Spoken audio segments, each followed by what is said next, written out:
Hello everyone, welcome back to our channel Shiksha Pariksha. तो आज का वीडियो है हमारा सार संग्रह के सेट नंबर 49 के क्वेश्चंस का।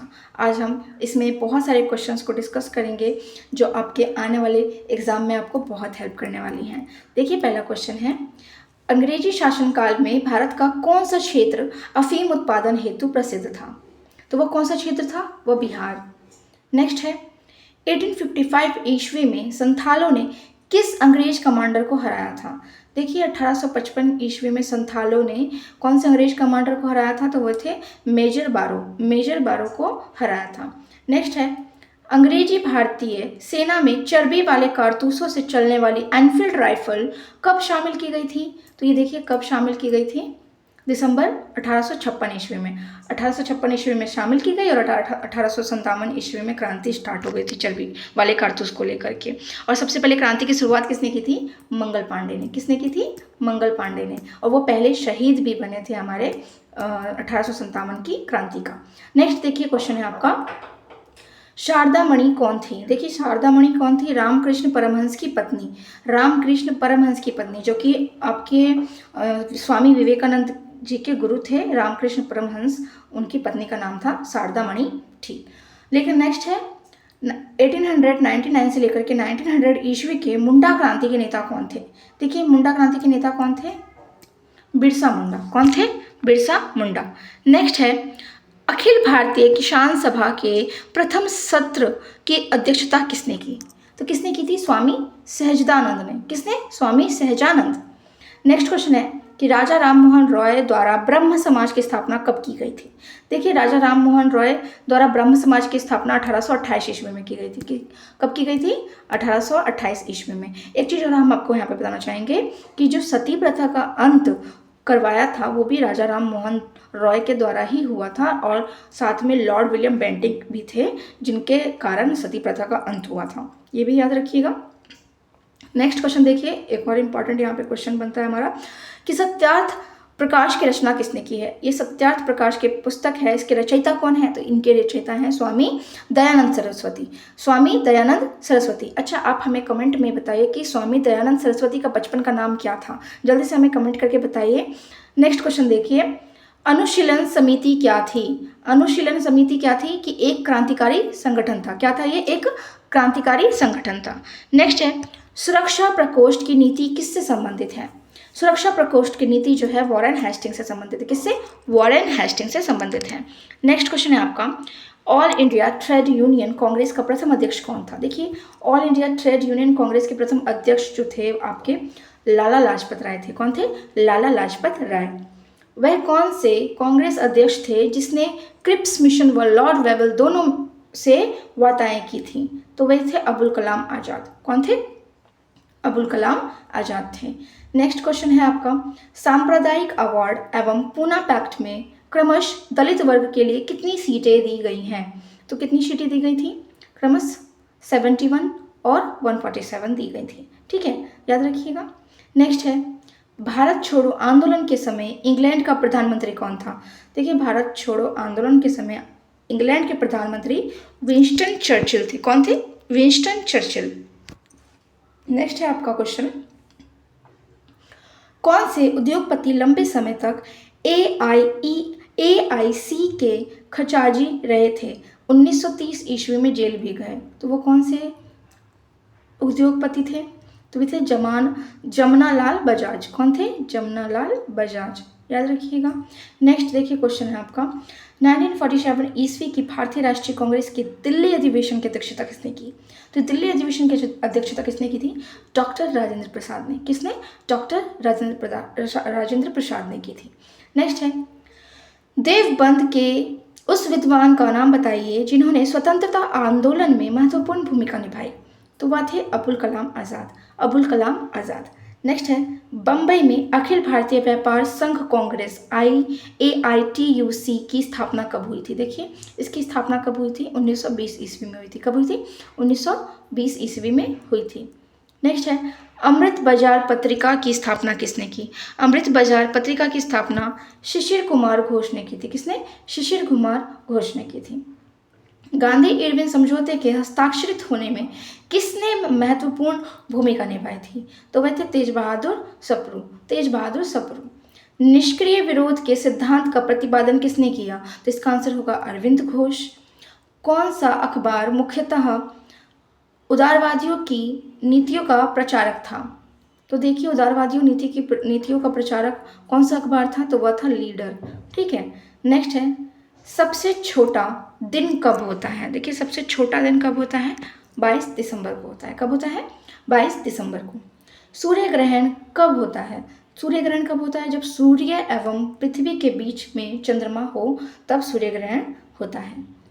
महासागर में ऊंची जल तरंगें कैसे उठती हैं? देखिए, महासागर में ऊंची जल तरंगें कैसे उठती हैं? चंद्रमा के आकर्षण शक्ति के द्वारा। किसके द्वारा? चंद्रमा के आकर्षण शक्ति से महासागर में ऊंची जल तरंगें उठती हैं। नेक्स्ट है, भारत में जनसंख्या वृद्धि के इतिहास में कौन सा वर्ष महाविभाजन का वर्ष कहलाता है? तो वह कौन सा वर्ष है? 1921। 1921 महाविभाजन का वर्ष कहलाता है। भारत के संविधान का कौन सा अनुच्छेद प्रेस की स्वतंत्रता से संबंधित है? तो वह है अनुच्छेद 19। अनुच्छेद 19 जो है प्रेस को स्वतंत्रता प्रदान करने के लिए है।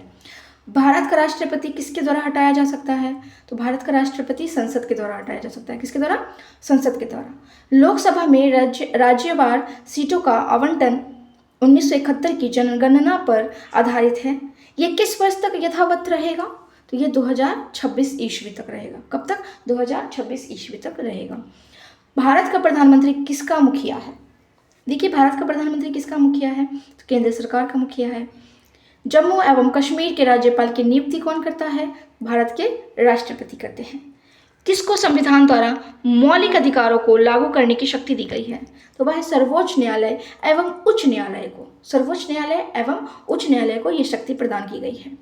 नेक्स्ट है, जिस समिति की सिफारिश पर भारत में पंचायती राज की स्थापना की गई है, उसका अध्यक्ष कौन था? तो वह थे बलवंत राय मेहता। कौन थे? बलवंत राय मेहता।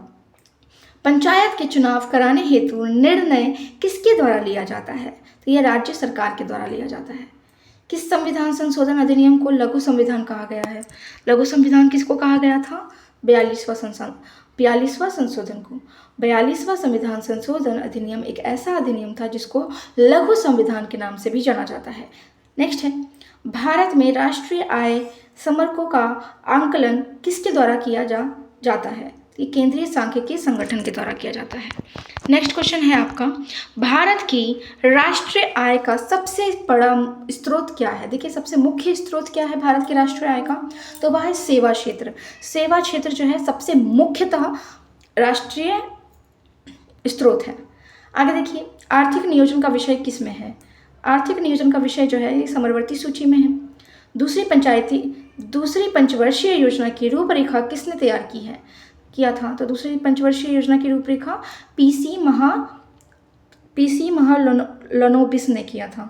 ठीक है। नेक्स्ट क्वेश्चन देखिए, राष्ट्रीय कृषि और ग्रामीण विकास बैंक नाबार्ड की स्थापना किस पंचवर्षीय योजना की अवधि में की गई थी? ये मोस्ट इंपॉर्टेंट क्वेश्चन है, ये पूछ लिया जाता है एग्जाम में, बहुत बार मैंने भी देखा है इसके बारे में कि नाबार्ड की स्थापना किस पंचवर्षीय योजना के दौरान की गई थी? छठवीं पंचवर्षीय योजना के दौरान की गई थी। नेक्स्ट है, भारत में सबसे अधिक कॉफ़ी उत्पन्न करने वाला राज्य कौन सा है? तो भारत में सबसे अधिक कॉफ़ी उत्पन्न करने वाला राज्य कर्नाटक है। किस प्रत्यक्ष कर से सरकार को अधिकतम राजस्व की प्राप्ति होती है? तो वह है निगम कर। लोलक की कलावधि किस पर निर्भर करता है? लोलक की कलावधि लंबाई के ऊपर निर्भर करता है। जब विद्युत ऊर्जा गति में परिवर्तित होता है तब क्या होता है? तब कोई ऊष्मा की हानि नहीं होती है। प्रकाश में 7 रंग होते हैं।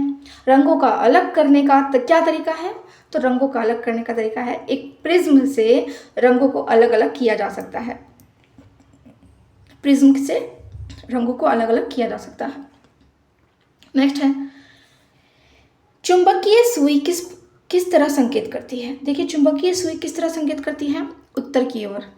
पीतल में कौन कौन सी धातुएं होती हैं? पीतल में तांबा और जस्ता होता है। चूहे मारने का जहर किस रासायनिक पदार्थ से बनता है? तो ये पोटेशियम साइनाइड से बनता है। किससे? Potassium cyanide. विद्युत उत्पन्न करने के लिए कौन सी धातु का उपयोग होता है? विद्युत उत्पन्न करने के लिए यूरेनियम धातु का प्रयोग होता है। तैरने के तालाब में तैरने से मनुष्य की त्वचा किसके कारण जल जाती है? तो वह क्लोरीन के कारण जल जाती है। शक्कर के किण्वन से क्या बनता है? देखिए शक्कर के किण्वन से क्या बनता है? Ethyl alcohol. क्या बनता है? Ethyl alcohol. Ethyl alcohol. कमरे को ठंडा किस प्रकार किया जा सकता है? कमरे को ठंडा संपीड़ित गैस को छोड़ने से। संपीड़ित गैस को छोड़ने से कमरे के तापमान को ठंडा किया जा सकता है। श्वेत प्रकाश को नली में कैसे पैदा करते हैं? देखिए श्वेत प्रकाश को नली में कैसे पैदा करते हैं? तंतु को गर्म करके। किसी भी प्रकार के तंतु को गर्म करके हम श्वेत प्रकाश को नली में पैदा कर सकते हैं। सोने को किस में घोला जाता है? तो देखिए सोने को किस में घोला जाता है? सल्फ्यूरिक तथा नाइट्रिक एसिड के मिश्रणों में। याद रखिएगा, सल्फ्यूरिक एसिड तथा नाइट्रिक एसिड दो ऐसे मिश्रण हैं जिसमें सोने को घोला जाता है। हाइड्रोजन को जलाने से क्या बनेगा? देखिए हाइड्रोजन को जलाने से क्या बनेगा? पानी बनेगा। क्या बनेगा? पानी बनेगा। हीमोग्लोबिन में कौन सी धातु होती है? हीमोग्लोबिन में लोहा होता है। एस्प्रिन कहाँ से मिलती है? तो एस्प्रिन एसिडों की रासायनिक अभिक्रिया से मिलती है। अम्ल वर्षा कहाँ होती है? ये कारखानों में होती है। बिहार में 1857 की क्रांति के नेता कुंवर सिंह का देहांत कब हुआ था? 26 अप्रैल 1858 को हुआ था। 26 अप्रैल 1858 को हुआ था। नेक्स्ट है, बिहार के उस क्रांतिकारी का नाम बताइए जिसने सितंबर 1928 में हिंदुस्तान सोशलिस्ट रिपब्लिकेशन आर्मी की बैठक में भाग लिया था। तो वह थे फणींद्रनाथ घोष। फणींद्रनाथ घोष थे। बिहार में किस स्थान पर भारतीय राष्ट्रीय कांग्रेस का 1922 ईस्वी का अधिवेशन हुआ? तो वह गया में हुआ था। महावीर स्वामी का जन्म कहाँ हुआ था? कुंडग्राम में हुआ था। महात्मा बुद्ध का महापरिनिर्वाण कहाँ हुआ था? कुशीनगर में हुआ था। महात्मा बुद्ध ने अपना पहला धर्म चक्र परिवर्तन किस स्थान पर किया था? तो वह सारनाथ में किया था। मगध की प्रथम राजधानी कौन सी थी? तो वह थी गिरिब्रज, जिसको हम राजगृह के नाम से जानते हैं। आज के डेट में हम राजगीर के नाम से जानते हैं। नेक्स्ट है, नंद वंश के पश्चात मगध पर किस राजवंश ने शासन किया? तो मगध पर किस वंश ने शासन किया था? वह थे मौर्य। ठीक है। मौर्य काल में शिक्षा का सर्वाधिक प्रसिद्ध केंद्र कौन था? तो मौर्य काल में शिक्षा का सर्वाधिक प्रसिद्ध केंद्र तक्षशिला था। क्या था? तक्षशिला था। तो इसी के साथ ये वीडियो जो है हमारा कंप्लीट होता है और ऐसी ही वीडियो हमने बनाए हुए हैं जिसको आप हमारे डिस्क्रिप्शन बॉक्स से लिंक ले सकते हैं। लगभग अभी हमने 48 वीडियोस जो हैं कंप्लीट कर चुके हैं और आप इन वीडियोस के माध्यम से क्विक रिवीजन कर सकते हैं। लास्ट मोमेंट पे बहुत सारे क्वेश्चंस को आप याद कर सकते हैं अपने एग्ज़ाम के लिए। और ऐसी ही और वीडियो की जानकारी के लिए लाइक शेयर सब्सक्राइब और फेसबुक पेज को फॉलो करना ना भूलें। Thank you.